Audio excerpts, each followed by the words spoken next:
Antibiotic resistance has been declared a global emergency by the World Health Organization, which predicts 2 million serious infections or illnesses and 23,000 deaths each year. Now, at the end of March, the White House announced to the U.S. Centers for Disease Control and Prevention a 5-year, $1.2 billion program to fight these so-called superbugs, which are becoming more prevalent.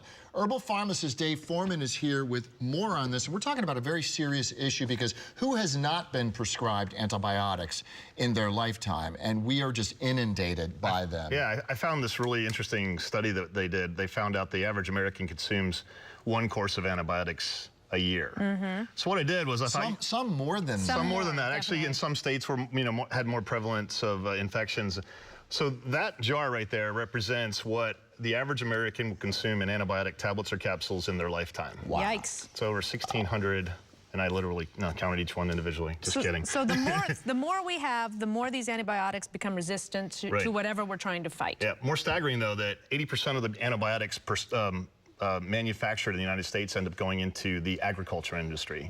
So you may not ever take an antibiotic like me, but if you don't eat organic meat, beef, pork, chicken, that kind of stuff, you're taking antibiotics every day of your life. Sure, and your chicken and your beef and your, So how is this causing these so-called superbugs? Well, the more and more bacteria get exposed to antibiotics, the more and more they're going to mutate. They change their genetic profile so that the antibiotic that used to kill them doesn't. Right. And we're seeing that a lot in livestock now especially. So what I'm telling people is if you are going to get exposed to antibiotics, one way or another you're going to.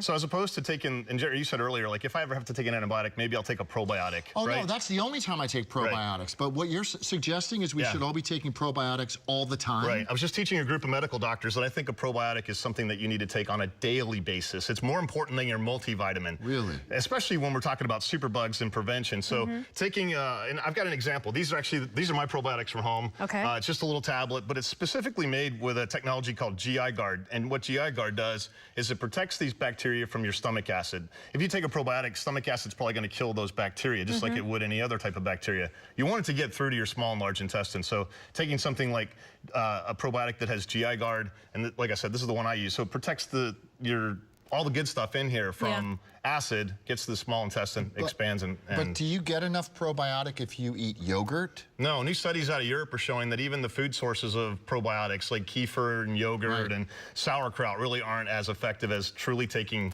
a probiotic, and especially with the exposure we need to do it. So we have a big honking plate of mushrooms here. Delicious. Yeah, especially, go for it. Let's quickly talk about why mushrooms are so important. Mushrooms, especially the medicinal ones like shiitake, reishi, maitake, contain components that actually activate your immune system. Now the problem is that most people are going to cook them, and when you cook a mushroom, you're going to, or cook anything in your food, you're probably going to destroy the beneficial components. Okay. So what I'm recommending is look for a medicinal mushroom extract. I use travel, I think we've talked about this before in travel segments, I use something called AHCC. This is actually scientifically studied, over 25 human clinical trials showing how it affects my immune system, supports it. Because we're going to get exposed to stuff, and bacteria, viruses, whatever, we need to amp up our immune system.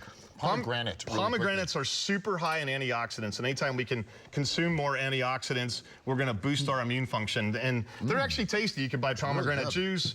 You can buy pomegranates and try to figure out how to get the seeds out. How do you get the seeds out? Well, you cut the top off like I did here, and then they're suggesting you take a knife and go right down each one of these veins, and then just pop it open, and the seeds will pop right out. And they are delicious. Good for Dave you. Foreman. Taking my probiotic right now. There, good man. All right. Be right back.